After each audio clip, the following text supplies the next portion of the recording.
Hi guys, and welcome back to my channel. My name is Riba, and this week I'm something really cool. The Kia Sorento. They're shooting and having a good time. So yeah, so quick facts about the car. The Kia Sorento is a 2.2 liter turbo diesel. The power output is 148 kilowatts to 440 newton meters of torque. Pricing for this one that I'm testing right now is 994,000 rand. I know it's a lot, but the base price or the entry level one is 809. It competes with the likes of the X3, Jeep Wrangler, and the Audi Q5. So that's just a quick run through. I'm still gonna drive the car and test it around. I just wanted to show you this is what we get up to on shoot days. So yeah, first impressions, guys. I think it's amazing. It is really cool. Like, the tech is amazing. It's pretty. The quality is so good. So as the week progresses, I'll be filming so that you guys know, and I'll give you a full verdict towards the end. I hope you guys are having a great Freedom Day. Please be safe out there on the roads. And yeah, we are almost done, and then I'm also going to enjoy my holiday.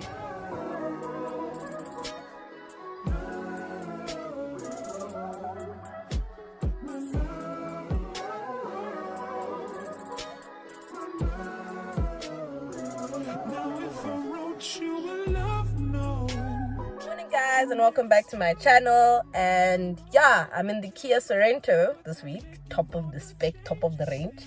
That has caused quite a lot of commotion since I posted it on socials pertaining the price. So like I said earlier, guys, I'm going to give you the full breakdown of the Sorento so that you guys can understand why it's priced at the price that it's being priced at.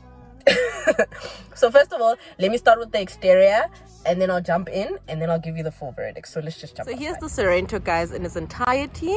As you guys can see, the presence is just amazing. It's large, it's big, it just has this amazing stance that I'm so impressed with. So let's just move on closer. Here are the wheels. It sits on 19 inches. Last time I checked, it sits on 19 inches. And yeah, that's about it. So coming up to the side mirrors, which are really cool. There's the blind spot monitor camera right there, and obviously you have your indicator lights over here. Let's just move on to the front, then I'll just do a 360 turn. You have these headlights that I think are so striking. I mean, just look at that. I love how they just descend down here. I love how that indicator light just descends out there. I think that's really cool. So I'm happy with that. You have this honeycomb grille with the new Kia badging on it, which is absolutely stunning in my opinion. And you have a front camera over there slotted. You have your number plate slotted down here. And yeah, there are fog lights. Yeah, slotted down in the bottom here. I really love this very striking styling and all the sharp sinuous lines that it has. So I'm very impressed with that. Here's the key, by the way. It's just a very basic key fob, which I actually do like. Just look at those headlamps, those LEDs, stunning stuff. Right, okay, let's move on to the back. This is the rear of the Sorento. As you guys can see, there's all-wheel drive, and there's the Sorento badging. So I really do like the rear, very sporty, very SUV-X. Someone on Twitter said that the rear lights remind them of the Cullinan. I don't see it, but I think it's a very bold styling that I'm very impressed with. I'm just going to open the tailgate, or the boot. I just want to open the boot quickly. It's an electric boot, which I found cool. Yes, there's always stuff in my boot. Okay, guys, please get used to it now. Okay, I just need to return some things and wear a sweater, right? So this boot is actually quite cool because there's literally anything and everything you'll need in here. There's cup holders back here on both ends. As you can see, the seat belts for the seventh seats, because it has 7 seats, right? So these are the 2 seats at the back at the third row that are folded down. So the seat belts for the passengers that will be sitting back there. But with the seats folded down, this is the capacity of the boot space, which I think is absolutely large. And even if you're just 5, look at how well everyone will fit. Look at how amazing it is. There is literally 12V socket back here. Goodness gracious. So I think it's very spacious, guys. It's a very I just want to do a quick demonstration of how to get these the third row of seats up, right? So I have to take this pillar out. This whole pillar must go out, right? But everything is automated in this thing, so there's no like thing of pulling on latches, whatever. The only latch is here for when I need to take the seat up. But for me to access the seat, I need to press one of these two buttons. So on my right, if I press that, look at what happens.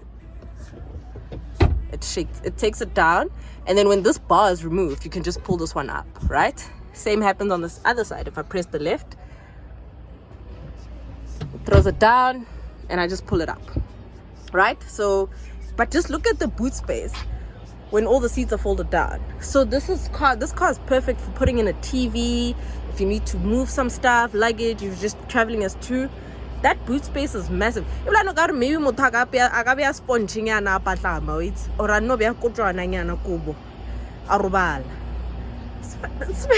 it's so spacious. So let me quickly show you how to get the seats back up. Okay, so to get the seats back up, you just need to press here, and then I don't know if I'll do it with one hand. Okay, let me try the left one. But yeah, you just need to press there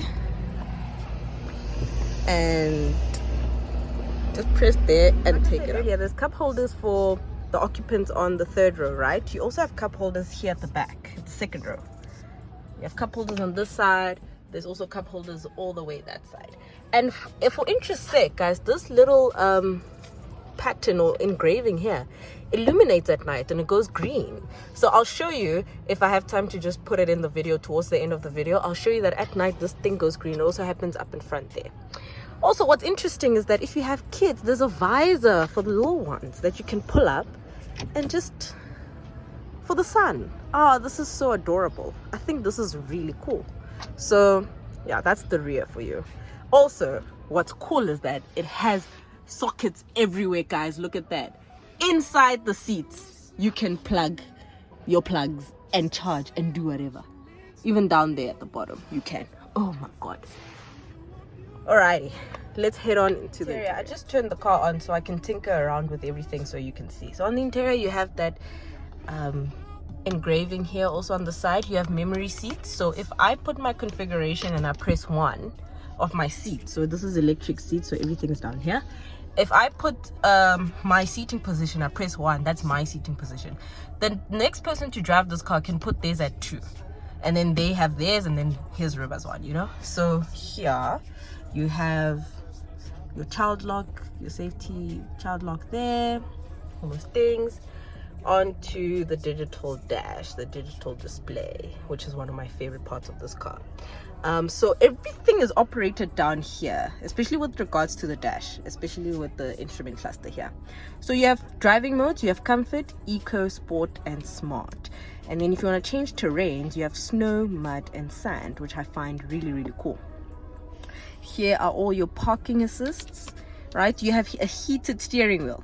That is so dope. You have a heated steering wheel, you have hill descent assist, you have parking cameras. So if you press there, it's showing me an aerial view of where I am right now, so I can decide where I want to look. I'm looking at the back now, I'm looking at the sides, brightness and contrast, and my settings are over there, right? Cool stuff. Let me just put it back there. And if I want to park, it'll tell me if I need to park, right? Cool. And then your drive mode. Let me show you something cool with the drive mode. So guys, look, comfort, eco, sport, and smart. So look what happens here when I toggle between the drive modes. So let's start. Look, comfort, look at change the dials. That's nice. Eco, sport, and smart. How adorable is that? I think that's really an amazing feature. So that's what it has. And moving on to the infotainment system, this is one of the biggest infotainment systems I've seen in my existence, guys. So you can opt for the radio there. Media, I just need to plug in my things. There's a USB device here. So this one doesn't have USB-C. I think maybe if you go to the dealer, maybe if you go to the dealer and want to customize it, you can get the USB-C configuration, but this one, it has the normal one. It has 3 here, so also your front passengers can charge their phones or connect to Apple CarPlay or Android Auto. You can set up the car as best as you want, do whatever you need to do. There's not a lot of I just want to see. So yeah, that's basically what the car has. You also, just going up, you have the sunroof. I'm just going to open it for you. I'm just going to do that. You have the sunroof up here. Oh, let me go further. So it's a double panoramic sunroof, which I think is absolutely amazing. This is stunning stuff, guys. Cool. I'm going to close that for you now. And you have my favorite feature, heated and cooled seats. So you toggle between them here and there. To turn them off, you just do that. So yeah, that's the interior for you guys. All the seats are automated. So I hope you guys are impressed with the interior. Like, this also illuminates. There's a bar here that goes green at night, so I'll show you that if I can. Anyway guys, here's how you operate the dials: reverse, neutral, drive, park. Now that we've ran through the car, the outside and the inside, I'm going to give you a full verdict. Guys, this car is equipped with almost anything and everything. Kia has put in their advanced driving assistance systems. It's a 12.3 inch infotainment system, the one I just showed you. 12 speaker BOSE memory seats. You have heated and cooled seats. You have blind spot monitors. You have forward collision stuff. You have lane keep assist. You have adaptive cruise control. You have all these things. And I feel like for 994,000 Rand, it's absolutely worth it. I personally feel like it's absolutely worth it. The only two things that I don't like about the Sorento is the fact that the roof lining is not black. In most of its rivals, which is the Q5, X3, Lexus NX, Toyota Fortuner, but the Fortuner also's roof lining wasn't black. But I'll get to those cars, right? The roof lining should be black, especially if I'm paying that amount of money, because the way the roof lining is beige like this, it makes the car age quickly, and it gets dirty. It does get a bit filthy as you touch and as you get in. So that's the only thing I don't like. And secondly, I do find the plastics in here to be a bit too shiny. You know, it doesn't feel too bad in terms when you touch the plastics. It doesn't feel bad, but when I look at them, you're just like, I'm not too impressed. But those are the only two things I don't like. Under the bonnet, the engine is a 2.2 liter turbo diesel engine that produces 148 kilowatts to 440 newton meters of torque, which for you probably is not peak, like great performance outputs, but for a car of its size and the fact that it drives so well with those outputs, I'm very impressed with it. It literally carries its weight on the road, on the highway, city driving very, very well. If you put your foot down, it accelerates well. There is no turbo lag at all. I didn't experience any of it, and the gear changes are prompt. It uses an 8-speed DCT, so DCT is also exactly the same thing as DSG, just a different name. And it's literally just really, really good. I was actually very impressed, because when I got it, I was thinking, maybe with all these bells and whistles, the engine would be lackluster. It's not a lackluster engine. I think the engine is it's literally carrying its weight quite well, so I'm very impressed with that. And yeah, I'm very, very, very happy with the car, and I'd highly recommend it for anyone and everyone. To get onto the rivals, right? It rivals the Q5 and the X3 and the Lexus NX, right? So these are premium offerings already. These are brands that have already established themselves as premium. So I do understand why many people would have reservations about a Kia being R1,000,000. But the value proposition in this is actually out of this world. This car is actually worth the money that they're asking for. I am not even kidding you. If you can just step into this thing at the spec, you'll be very, very impressed. The base spec also is very, very, very extensive and has a lot of things. The base spec is 809,000 Rand, I think. It has a 10-inch and it has all the safety features you'll need. I haven't seen the base spec, but it's also just as decently spec'd as all the others. So I think you can also survive with the base spec, right? So with regards to the Q5 and the X3, what the Sorento has over the Q5 and the X3 is the fact that this one has 7 seats.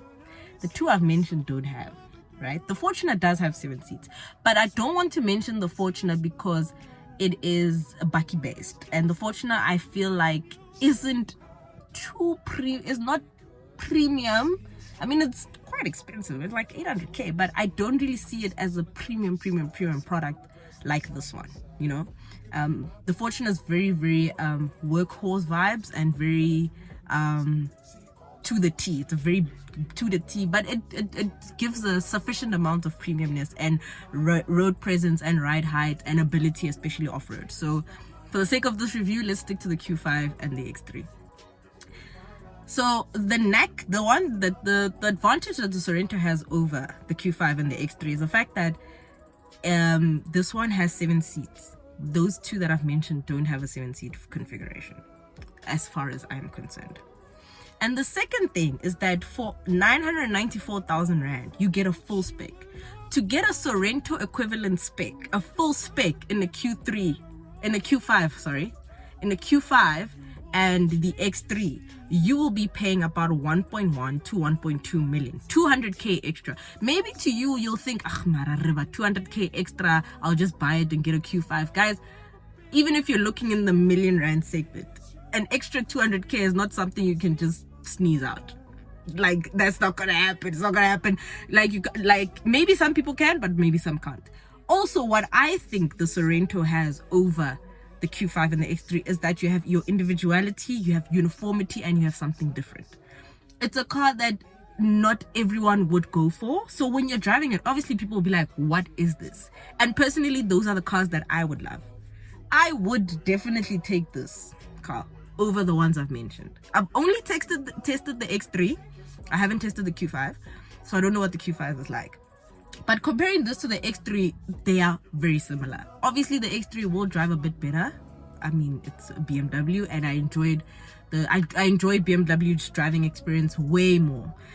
But the spec in this thing, the individuality in this thing, the presence in this thing, in the Sorento, the comfort, the styling, everything, the exterior styling especially, is one thing that would push me to get a Kia Sorento. So also, just to kind of finish up the review, guys, give the brands a chance. Give Kia a chance, guys. All the products that I've tested in their stable have been of good quality, even from the Kia Pegas. The quality is so good in their cars, especially in the interior. Like I said earlier, I was worried about the engine. I was like, will the engine be able to match up with the size of this vehicle? And it did exceptionally well. Fuel figures, I just want to check quickly. It's very fuel efficient. It's 2.2, so it's not that hectic. I was actually doing 8.6 the other day.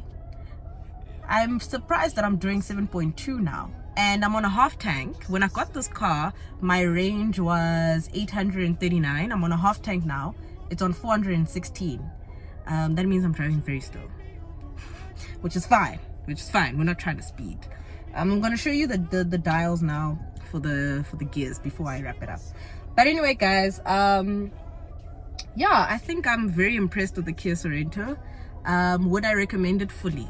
Why would I recommend it? If you want something different, if you want something that isn't everywhere, if you want something that's new, you want something that's different, that appeals to your personality, I think the Sorento is the one for you. I would recommend getting it in red or white.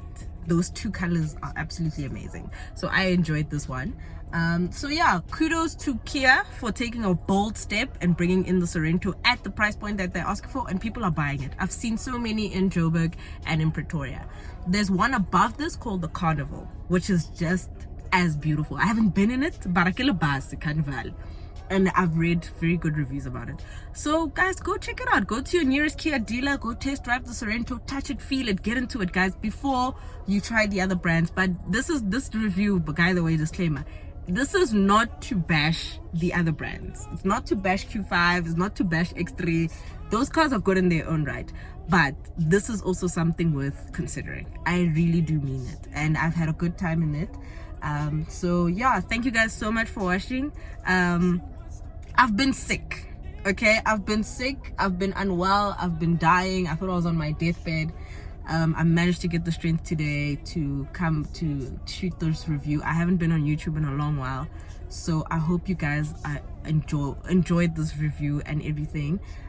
So yeah, guys, thank you so much for the support, guys. Don't forget to like, comment, and subscribe.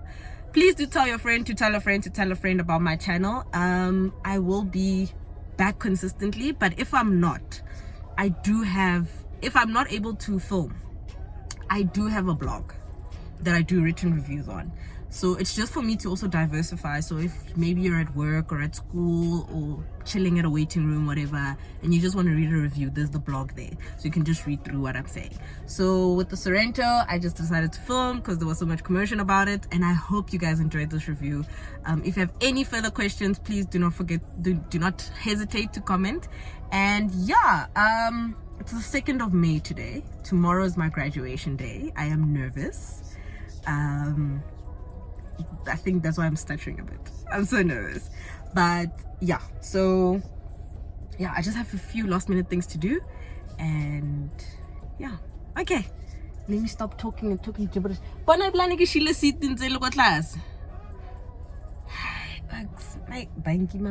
Okay, I'm gonna take the seat up before I go. But guys, thank you so much for watching. Thank you so much for the support. Don't forget to like, comment, and subscribe, and I'll see you in the next one.